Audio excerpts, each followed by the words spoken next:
காமராஜர் ஆட்சி ஊழல் ஆட்சி, அவர் தான் அசிங்கத்தெல்லாம் ஊழல் அப்படிதான் திமுக பேசுறாங்க. கரெக்டா?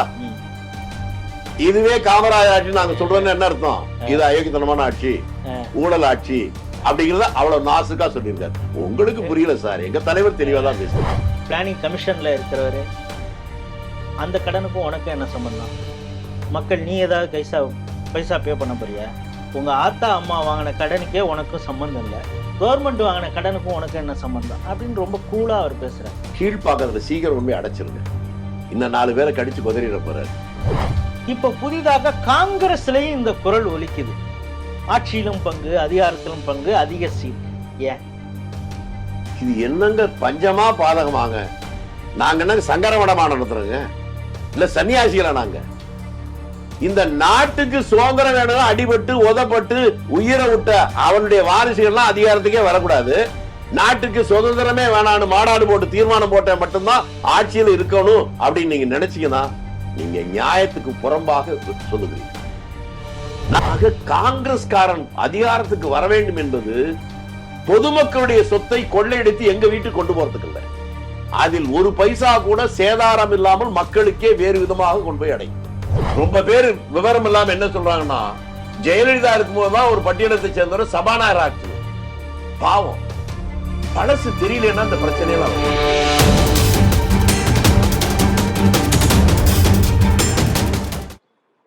சரி, இப்ப அருமனையில நீங்க போய் கிறிஸ்துமஸ் விழால பங்கெடுத்துட்டீங்க. எப்பொழுதுமே அந்த அருமனை விழால திமுகவை கூப்பிடுறதுங்கிறது ஒரு வழக்கம். இந்த முறை வித்தியாசமாக காங்கிரஸையும் தாவேகா கட்சியினரையும் கூப்பிட்டுருந்தாங்க.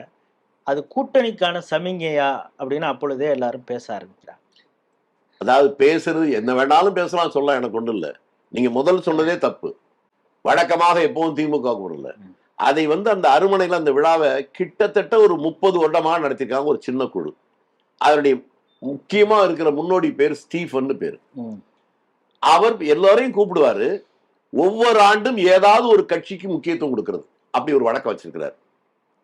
அந்த அடிப்படையில திமுக பண்ணிருக்காரு, அதிமுக பண்ணிருக்கிறாரு, காங்கிரஸ் பண்ணிருக்காரு, கம்யூனிஸ்ட் இதெல்லாம் பண்ணிருக்காங்க.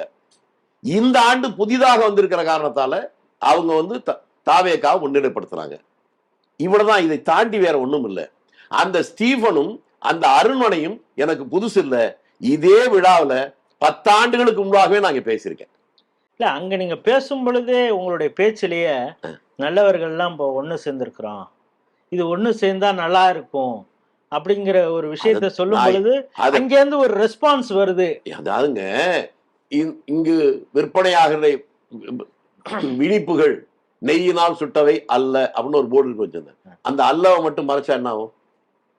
அது மாதிரி நீங்க சொல்றதுல சேர்த்து சொல்லாம மறைச்சா அந்த குழப்பம் வரும். நான் என்ன சொன்னேன், கிறிஸ்துமஸ் விழா என்பது பாவிகளை ரட்சிக்க, பாவப்பட்ட மக்களுடைய வாழ்க்கையில் வசந்தத்தை உருவாக்க இயேசுநாதர் அவதரித்தார் என்பதுதான் கிறிஸ்துமஸ் விழா. அதை போல பாவிகளை ரட்சிக்க, பாவப்பட்ட ஜனங்களுடைய வாழ்க்கையில் விமோசனம் வர, அதற்காக உழைக்க வேண்டும் என்கின்ற நல்ல எண்ணம் படைத்தவர்களா ஒன்றாக கூடியிருக்கோம். இதுல என்னங்க தப்பு? அந்த நல்லவர்களா ஒரு நல்ல காரியத்துக்கு போராடணும்னு சொன்னேன். நான் தெளிவா தான் பேசியிருக்கேன். அதை நீங்க மாத்தி பேசுவதன் மூலமாக என்ன நீங்க மாற்ற முடியாது. இங்க காங்கிரஸ்ல இருக்கிறவங்களுக்கும் இல்ல இந்த அரசியலை உற்று நோக்கிறவங்களுக்கு எல்லாருக்கும் தெரியும், நீங்க காமராஜருடைய ஒரு பக்தர் அப்படின்னே சொன்னாலும் மிக இல்லை. ஆனா இப்ப நீங்க சமீப காலமாக பாத்தீங்கன்னா, நீங்க சொல்லக்கூடிய ஒரு சில ஊடகங்கள், அது திமுக ஸ்பான்சர்டு ஊடகமாக கூட இருக்கலாம், உங்க தொடர்ச்சியாக காமராஜர் மீது அவதூறு பரப்புறாங்க. அந்த கோபத்தையும் நீங்க வெளிப்படுத்துறீங்க. அதே போல காமராஜர் ஆட்சி தான் இது, நாங்க ஒவ்வொருத்தரையும் காமராஜர் ஆட்சி வேணும்னு கேட்குறோம், ஆனா நடப்பதே காமராஜர் ஆட்சி அப்படின்னு காங்கிரஸுடைய தலைவரே சொல்லும் பொழுது அவர் அந்த வார்த்தையை சொல்லல. இல்ல, ஆரம்பத்துல அந்த மணிமண்டபம் போய் அங்க பிரச்சனை இருக்கு அப்படின்னு அவர் சொல்றாரு. உடனே ரெஸ்பாண்ட் பண்றாங்க, அதுக்கான திரும்ப புனரமைப்பு வேலைகளை செய்யறாங்க. ஆனா அது முடிஞ்ச உடனே அடுத்த ஃபர்ஸ்ட் குற்றச்சாட்டு சொன்னவர் அடுத்த உடனே நடப்பதே காமராஜர். ஒருவேளை இப்படி நீங்க அவர் நீங்க எங்க தலைவரை அண்டர் எஸ்டிமேட் போட்டீங்க. எவ்வளவு அதாவது சூதானமான வார்த்தையை பயன்படுத்துவாங்க மதுரை மாவட்டத்தில் ஒரு பகுதியெல்லாம். அதான் புத்திசாலித்தனமா சொல்றேன் சொல்லியா சொல்றேன். நீங்க முதல்ல சொன்னீங்களே காமராஜர் விமர்சனம் பண்ணாங்கன்னு.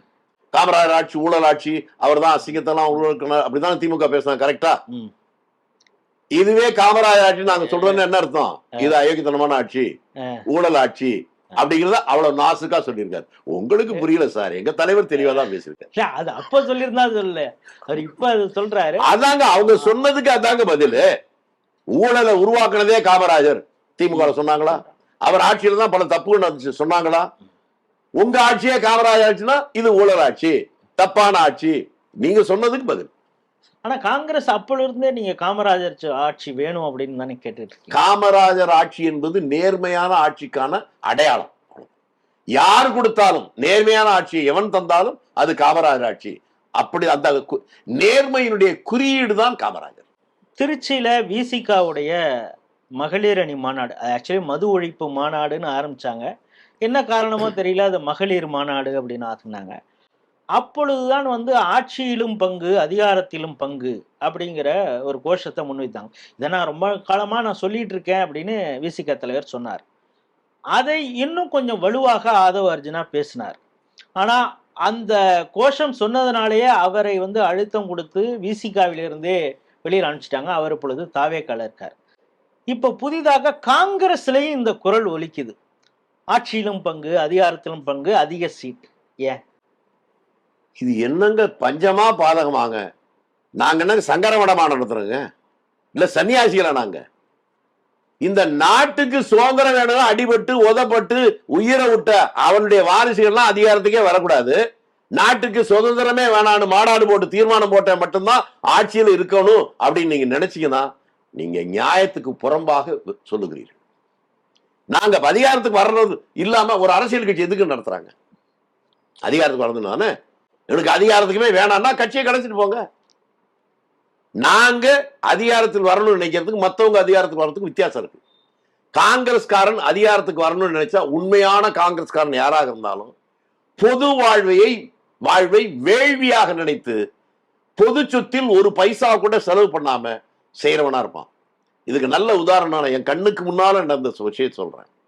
73 மாணவர் காங்கிரஸ் பயிற்சி முகால முக்தா சீனிவாசன் ஒருத்தர் இருந்தார், உங்களுக்கு தெரியும். அவர் காங்கிரஸ்காரர். அவர் ஒரு செய்தியை சொன்னார். 67 தேர்தல் போதே தலைவர் காமராஜர்கிட்ட நம்ம நிறைய நல்லது செஞ்சிருக்கோம், விளம்பரப்படுத்த முடியல, மக்களுக்கு அது போய் சேரல, அதனால ஒரு விளம்பரப்படம் எடுத்து போட்டா நல்லதுன்னு நினைக்கிறேன். நல்ல விஷயம்தான், ஆனா என்ன பண்ணணும், அது கொஞ்சம் செலவாகணும். எவ்வளவுப்பா செலவாகணும் கேட்டுட்டார். அதிகம் இல்லையா, ஒரு 4-5 லட்சம் ரூபா போகணும். உடனே அவர் சொல்லுது, என்னது 4-5 லட்சம் ரூபாயா? போ நம்ம செய்யறத புரிஞ்சா புரியட்டும், புரியாட்டி போகட்டும். அந்த 4-5 லட்சம் ரூபாய ஒரு 4-5 ஊர்ல பள்ளிக்கூடம் கட்டிடுவேன். வரி பணத்தை ஒரு பைசா கூட வீணடிக்க கூடாதுங்கிறதுக்கு இதை விட ஒரு உதாரணம் வேணாம். தமிழ்நாட்டில் இன்றைக்கு ஒரு மிகப்பெரிய ஆலை பிஹெச்எல். அந்த ஆலையை திறந்து வைக்கிற போது அன்றைக்கு இருக்கிற ஊடகங்கள்ல எத்தனை பத்திரிகையில ஒரு கால் பக்க விளம்பரம் வந்த பத்திரிகை கட்டுங்க. மிகப்பெரிய சுரங்கம் நெய்வேலி, அதை திறந்து வைக்க பிரதம மந்திரியே வந்தார் நேரு. அதுக்கு பெரிய என்ன விளம்பரம் போய் பாருங்க. ஆனால் இன்றைக்கு நீங்க போகும்போது அப்படியே மெட்ரோ ரயில் கீழே இருக்கு பாருங்க, ஒவ்வொரு தூண்லையும் பாருங்க என்ன இருக்குன்னு. ஒவ்வொரு படமும் குறைஞ்சபட்சம் ஒரு 10,000 ரூபாய்க்கு மேல செலவு. அதுல என்னென்ன வாசகம் போட்டிருக்கு என்னன்னு பாருங்க, அதெல்லாம் வரி பணத்துல. ஆக காங்கிரஸ்காரன் அதிகாரத்துக்கு வர வேண்டும் என்பது பொதுமக்களுடைய சொத்தை கொள்ளையடித்து எங்க வீட்டுக்கு கொண்டு போறதுக்கு இல்ல, அதில் ஒரு பைசா கூட சேதாரம் இல்லாமல் மக்களுக்கே வேறு விதமாக கொண்டு போய் அடையும். தமிழ்நாட்டில் இவ்வளவு அணைகள், இவ்வளவு ஆலைகள், இவ்வளவு பள்ளிக்கூடங்கள், இவ்வளவு கிராமப்புறத்துல சாலைகள் எல்லாமே உருவாகிற போது தமிழ்நாட்டுடைய மொத்த பட்ஜெட்டே ஆட்சிக்கு வருகிற போது 100 கோடி கூட கிடையாது, ஆட்சியை விட்டு இறங்குற போது 150-60 கோடியை தாண்டல. காமராஜர் காலத்தில் இவ்வளவு நடந்திருக்குல்ல. ஒரு சின்ன உதாரணம் சொல்றேன். 3 மாசத்துக்கு முன்னால தென்பண்ணை ஆற்றுல வெள்ளம் வந்துச்சா, பல கிராமங்கள் மூழ்கிச்சா. அப்ப 10 கோடி ரூபாய்க்கு கட்டின ஒரு பாலம் 16 கோடி. நல்ல வேலை, நீங்க சரியா புரிஞ்சிருக்கீங்க. தப்பு தாங்க, கோடி எனக்கு சாதாரணமா தெரிஞ்சு போச்சு. 16 கோடி ரூபாய்க்கு கட்டி திறந்து 2 மாசம் ஆகல, அந்த வெள்ளத்துல கரைஞ்சு போச்சா? இது எல்லாருக்கும் தெரியும். அந்த வெள்ளம் அதுல எப்படி வந்துச்சு? ஒரு அணை, அந்த அணையில முழுக்க தண்ணி நிரம்பிச்சு, அந்த அணையினுடைய முழு கொள்ளளவும் வந்துருச்சு. அதுக்கு மேல தேக்க முடியாது, வேறு வழி இல்லாம அந்த அணையில இருக்கக்கூடிய மதகை கொஞ்சம் திறந்து விடுறாங்க. அந்த கொஞ்சமா திறந்து விட்ட தண்ணியிலேயே இவ்வளவு சேதம். 16 கோடி ரூபாய்க்கு கட்டின பாலம் 2 மாசத்துல திறந்து கரைஞ்சு போச்சு. ஆனால் அந்த அணை முழு கொள்ளளவை ஏற்றுக்கூட அப்படியே நின்னுச்சுங்களா? அந்த அணைக்கு பேரு தான் சாத்தனூர். அது கட்டி 65 வருஷம் ஆச்சுங்க. 65 வருஷத்துக்கு முன்னால அணை இன்றும் அப்படியே நிற்கிறது. 16 கோடி ரூபாய்க்கு கட்டி 2 மாசம் திறந்த உடனே அது தண்ணீரை கரைஞ்சு போகுதுன்னா இது ஏன் எதற்குங்கிற கேள்விக்கு மட்டும் தமிழ்நாட்டு மக்கள் விடை தேடினாலே அரசியல் உருப்படும், தமிழ்நாடு விளங்கும். இப்போ நீங்க பேசும்போது சொன்னீங்க காமராஜர் எப்படி ஒரு வரத நிதியை கூட, அதாவது விளம்பரம் கூட செய்ய வேண்டாம், 4 லட்சம் கூட செய்ய வேண்டாம், அதுக்கு நான் 4 ஸ்கூல் கட்டிடுவேன் அப்படின்னு அவர் சொல்றாரு அப்படிங்கிறீங்க. உங்க கட்சியை சார்ந்த அந்த தரவு மேலாண்மை இதை பார்க்கக்கூடிய ஒரு தலைவர் என்ன சொல்றாருன்னா, தமிழகத்துல அதாவது வாங்கிய கடன் வந்து ரொம்ப அதிகமாக இருக்கிறது. இதை வட மாநிலத்தில் இருக்கக்கூடிய உத்தரப்பிரதேஷோட கம்பேர் பண்றாரு. இது குறித்து ஆரம்பத்துல இங்கு நீங்க பேசியது அதான், அக்னியை நீங்க தான் தொடங்கி வச்சிருக்கிறீங்க, அது இப்பொழுது பத்தி எரிகிறதுன்னு வைங்க. இப்ப அது பேசுறாரு. ஆனா அதை வந்து லெஃப்ட் ஹேண்ட்ல டீல் பண்றது மாதிரி இங்க இருக்கக்கூடிய ஒரு பிளானிங் கமிஷன்ல இருக்கிறவரு, அந்த கடனுக்கும் உனக்கும் என்ன சம்பந்தம்? மக்கள் நீ ஏதாவது பைசா பே பண்ண போறியா? உங்க ஆத்தா அம்மா வாங்கின கடனுக்கே உனக்கும் சம்பந்தம் இல்லை, கவர்மெண்ட் வாங்கின கடனுக்கும் உனக்கு என்ன சம்பந்தம் அப்படின்னு ரொம்ப கூலா அவர் பேசுறாரு. கீழ்பாக்கத்துல சீக்கிரம் உண்மையை அடைச்சிருங்க, இன்னும் 4 பேரை கடிச்சு குதறிட போறாரு. இவங்க எல்லாம் பொருளாதாரம் படிச்சது. இதே மனிதர் 5 ஆண்டுகளுக்கு முன்பாக அதிமுக ஆட்சியில கடன் கொஞ்சம் வாங்குற போதே அதை பற்றி என்ன சொன்னார்கள் வீடியோவை போட்டு பாருங்க. இப்ப நான் சொன்னதை நீங்களே செஞ்சிருக்கீங்க, கையை பிடிச்சு கொண்டு போய் அங்க அடைச்சிருவீங்க. படிச்சவன் பாவம் பண்ணா ஐயோன்னு போவான்.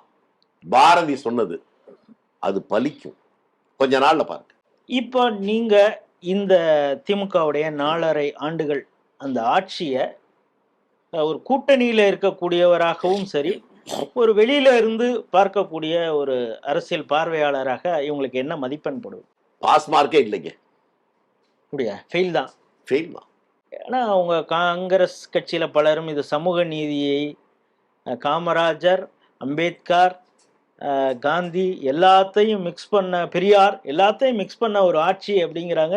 யாருன்னு சொல்லுங்க, நான் அதுக்கு பதில் சொல்லிடுறேன். பலர் எம்பிக்களாக இருக்கிறாங்க. அவங்க யாராவது சொல்லுங்க சார், அதுக்கு அவங்களுக்கு நேரடியாக பதில் சொல்லிடுறேன். கரூர் எம்பி சொல்றாங்க, கரூர் எம்பி சொல்லல, திருவள்ளூர் எம்பி சொல்றாரு. இப்ப அவரு இந்த இது கூட்டணி பத்தி பேசும்பொழுது அவரு தான் உடனே டிஃபெண்ட் பண்றாரு. சரி, நீங்க சொல்ற திமுகவோட இயல்பான எங்களுடைய கோளாறு என்னன்னு கேட்டா, நீங்க சொல்ற அந்த எம்பி இந்த காங்கிரஸ் கட்சியில சேர்ந்தே 5 வருஷம் ஆகல. நான் அவருக்காக சொல்ற பதிலா கூட நீங்க எடுத்துங்க. சமூக நீதிங்கிற வார்த்தையை நீங்க பயன்படுத்துறீங்க. 1954 இந்தியாவிலேயே, அதாவது ஒருத்தர் முதல் மந்திரியா இருந்தா கூட இல்ல, பிரதம மந்திரியா கூட வரலாம், இந்து அறநிலையத்துறை அமைச்சரா ஒரு பட்டியலினத்தை சேர்ந்த தலித்த ஒருத்தர் போடுற துணிச்சல் இந்தியாவில் எவனுக்கும் இல்ல. தமிழ்நாட்டில் தலைவர் காமராஜ் செஞ்சார். PR பரமேஸ்வரன் எவ்வளவு பெரிய காரியம், என்னைக்காவது சமூக நீதிக்கு போராடி இருக்க சொன்னாரா? செய்தார், சொல்லவே இல்லை. இப்ப இவங்க சொல்லிக்கிட்டே இருக்கிறாங்க, செய்யறதே இல்லை. நான் உங்களை நேரடியா கேட்கிறேங்க, சமூக நீதி ஆட்சியான திமுக ஆட்சி, சமூக நீதி ஆட்சியான திராவிட ஆட்சிகள், காமராஜர் 54 செய்ததை இந்து அறநிலையத்துறை அமைச்சராக ஒரு தலித்த இன்று வரையும் போடலைங்கிறல, நாளைக்காவது போடுவாங்களா? அடுத்து கேட்கிறேன், எங்க கட்சிக்கு தமிழ்நாடு மாநில தலைவரும் சரி, அகில இந்திய தலைவரும் சரி பட்டியலத்தை சேர்ந்தவர்கள். திமுக அதிமுக யாராவது பட்டியலத்தை சேர்ந்தவர் இது ஒண்ணு போட்டிருக்காங்களா? நாளைக்காவது போடுவாங்களா? ரொம்ப பேர் விவரம் இல்லாம என்ன சொல்றாங்கன்னா, ஜெயலலிதா இருக்கும்போதுதான் ஒரு பட்டியலத்தை சேர்ந்தவர் சபாநாயகர் ஆச்சுன்னு. பாவம், பழசு தெரியலன்னா இந்த பிரச்சனையெல்லாம் வரும். இந்தியா சுதந்திரம் அடைகிற போது தமிழ்நாட்டுடைய அமைச்சரவையில், அது சட்டமன்றத்துல சபாநாயகரா இருந்தவரு சிவ சண்முகம் என்கின்ற ஒரு தலித். இது எல்லாத்தையும் அந்த காலத்திலிருந்து செஞ்சுக்கிட்டு இருக்கிற காங்கிரஸ் சொல்லவே இல்லை. சொல்ற இந்த மாவீரர்கள் ஒருத்தனும் செய்யவே இல்லை. இத மக்கள் புரிஞ்சுக்கணும், வேற வழியே இல்லாம இப்ப நான் தான் சொல்ல வேண்டியிருக்கு.